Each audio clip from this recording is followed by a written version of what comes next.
ఓం మహాగణాధిపతయే నమః. ఓం గురుభ్యో నమః. ఓం శ్రీమాత్రే నమః.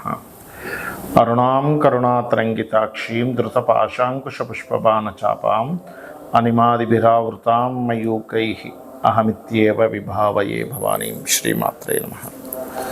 ప్రేక్షకులకి ఆ లలితాంబిక అమ్మవారి యొక్క అనుగ్రహం పరిపూర్ణంగా కలగాలని మనస్ఫూర్తి కోరుకుంటూ మనం ఈరోజు మనకి సెప్టెంబర్ 7వ తేదీ రాత్రి సమయంలో, అక్టోబర్ 8 మార్నింగ్ ఈ సమయంలో మనకి చంద్రగ్రహణం ఉంది.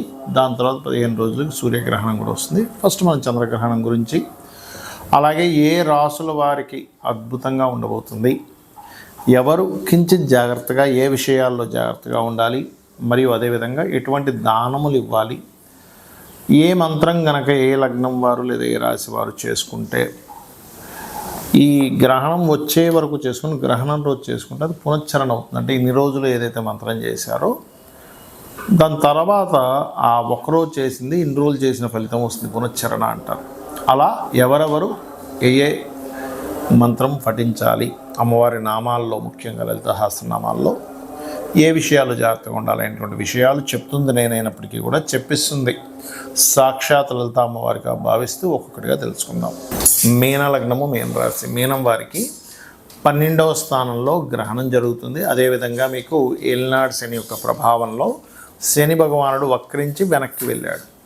దీనివల్ల 12లో జరిగే గ్రహణం చూపించే ప్రభావం ముఖ్యంగా ఖర్చులు, ఇన్వెస్ట్మెంట్స్ విషయంలో ఎక్కడైనా ఇన్వెస్ట్మెంట్ చేస్తున్నారు అంటే చూసి చేయండి. ఖర్చులు పెట్టేటప్పుడు కాస్త చూసి ఖర్చు పెట్టండి. ఒక్కోసారి ఇంత బడ్జెట్ అని అనుకుంటాం పలానా ఎస్టాబ్లిష్ చేయడానికి, ముందుగానే ఎక్కువ ఖర్చు పెట్టేసి లాస్ట్లో అయ్యో ఏమిటి మనకి అసలు ఇంత రాలేదు అనేటువంటి భయపడుతూ ఉంటాం. అలాగే వివాహ జీవితం విషయంలో, వివాహం అయిపోయిన తర్వాత వివాహ జీవితం నడిచేటువంటి విషయాల్లో దాని యొక్క ప్రభావం పడుతూ ఉంటుంది 12వ స్థానంలో గ్రహణం జరిగేటప్పుడు.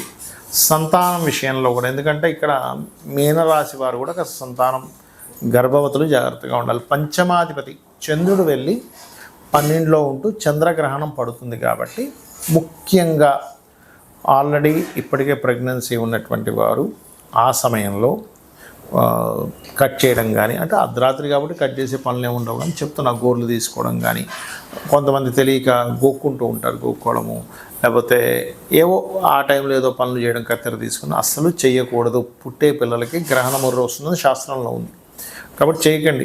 లేదంటే నేను నమ్మను ఇలాంటివి అనుకుంటే అది మీ ఇష్టం. ఇంకది కాకపోతే శాస్త్రపరంగా ఆ సమయంలో నిద్రపోయే సమయం కరెక్ట్గా చెప్పాలంటే ఆ సమయం, కాబట్టి డోంట్ వరీ.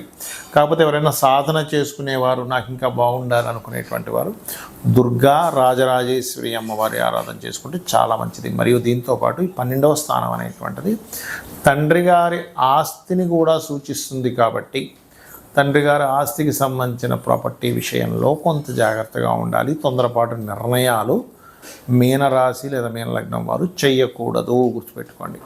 ఇక ముఖ్యంగా విదేశాలకు వెళ్ళాలి అని అనుకునేటువంటి వారికి కొంతవరకు అనుకూలిస్తుంది ఈ గ్రహణం, అందులో ఎటువంటి సందేహం లేదు. కానీ ఇక్కడ మీరు సోమ శని వారాలు మాత్రం ఇన్వెస్ట్మెంట్స్ కంప్లీట్గా అవాయిడ్ చేయండి, అన్ని విధాలా మీకు బాగుంటుంది. గ్రహణం అసలు ఏ సమయంలో ప్రారంభం అవుతుంది అని చూసుకున్నట్లయితే, ప్రారంభము అంటే పట్టు స్నానము, విడుపు స్నానము, ఇలాగా వీటి యొక్క టైమింగ్స్ అవి చూసుకున్నట్లయితే 7 సెప్టెంబర్ ఆదివారం పడిందండి. ఆ రోజు 8:58 ఇది ప్రారంభం అవుతుంది. అలాగే అర్ధరాత్రి 11 గంటల సమయంలో, అదే 7వ తేదీ సండే రోజు 11 గంటల సమయంలో 11 గంటల నుంచి 12:22 వరకు ఉంటుంది ఈ గ్రహణ ప్రభావం. ఇది ఇండియాలో ఉంది గ్రహణం, అందులో ఎటువంటి సందేహం లేదు. మరి పూర్తిగా ఎండింగ్ అనేటువంటిది 2:25 అంటే 8వ తేదీ తెల్లవారుతుందనగా 2:25 వరకు ఉంటుంది. అంటే ఈ సమయంలో అసలు మీరు చేయవలసింది ఏమిటి?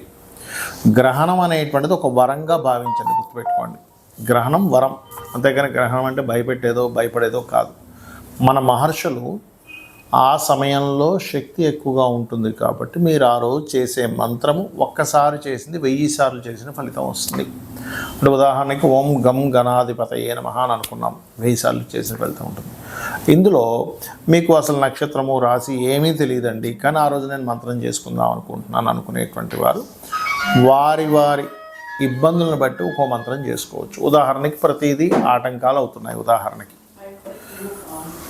ఓం కామేశ్వర ముఖాలోక కల్పిత శ్రీ గణేశ్వరాయ నమః చేసుకోండి.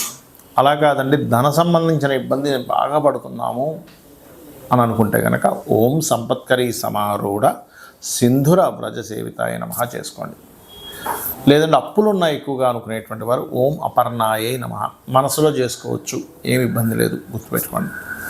అదేవిధంగా మరి కొంతమందికి చేసే ప్రయత్నాలు ఏ ప్రయత్నం చేసినా ఆగిపోతూ ఉంటాయి. అలాంటప్పుడు లేదా భయం వేస్తూ ఉంటుంది, ఓం కనకాంగద కేయూర కమనీయ భుజాన్వితాయ నమః చేసుకోండి. గృహయోగం కలగాలి, ఎప్పుడు ఏ గృహం కొనుక్కున్నా మాకు అసలు కలిసి రావట్లేదు అనుకున్నప్పుడు మొట్టమొదటిగా మీరు మీ యొక్క మొదటి అక్షరంలో మీ పేరులో ఉండే మొదటి అక్షరాన్ని తీసుకొని ఏ వర్గుపరంగా సెట్ అవుతుందో తెలుసుకొని మణిద్వీప వర్ణన చేసుకోవచ్చు మీరు గ్రహణ సమయంలో. అలాగే మరొకటి ఏంటంటే, ఇక్కడ సంతానం కోసం ప్రయత్నం చేసేటువంటి వారు దిగంబర శ్రీ పాదవల్లభ దిగంబర అని చేసుకోండి గ్రహణ సమయంలో. లేదు శత్రు బాధలు ఎక్కువగా ఉన్నాయి అని అనుకునేటువంటి వారు చండీ పారాయణం చేసుకోవచ్చు, వినడం కానీ చదవడం కానీ చేయొచ్చు.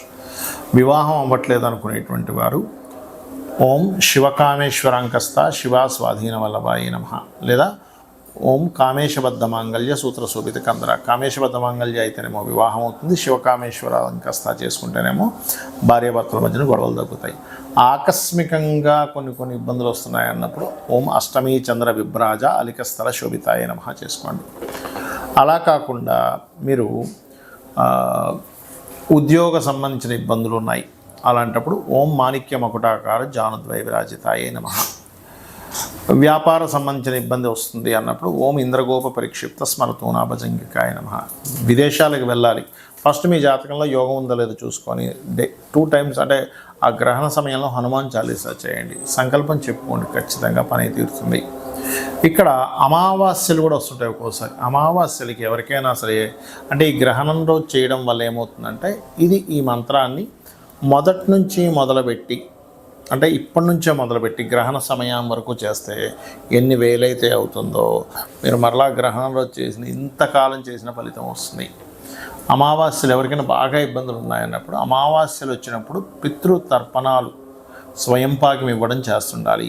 పౌర్ణమి వచ్చినప్పుడు అన్నదానాలు చేయడము, లలితా సహస్రనామాల యొక్క శ్రవణం కానీ పఠనం కానీ చేసినట్లయితే మీకు అన్ని విధాల బాగుంటుంది, గుర్తుపెట్టుకోండి.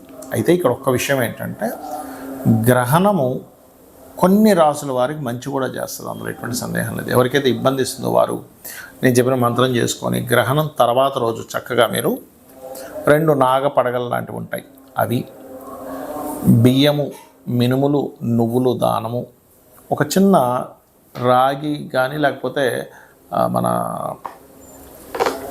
ఇత్తడి గిన్నెలో ఒక కొంత నెయ్యి పెట్టి ఆ రోజు బియ్యము కొన్ని కూరగాయలు కూడా కలిపి ఇవ్వచ్చు.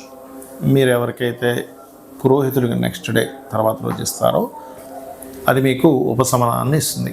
అయితే గ్రహణం తర్వాత 40 రోజుల పాటు నేను చెప్పినటువంటి విషయాల్లో జాగ్రత్త వహించండి, అన్ని విధాలా బాగుంటుంది. అమ్మవారి యొక్క అనుగ్రహం కూడా లభిస్తుంది. శ్రీమాత్రే నమః.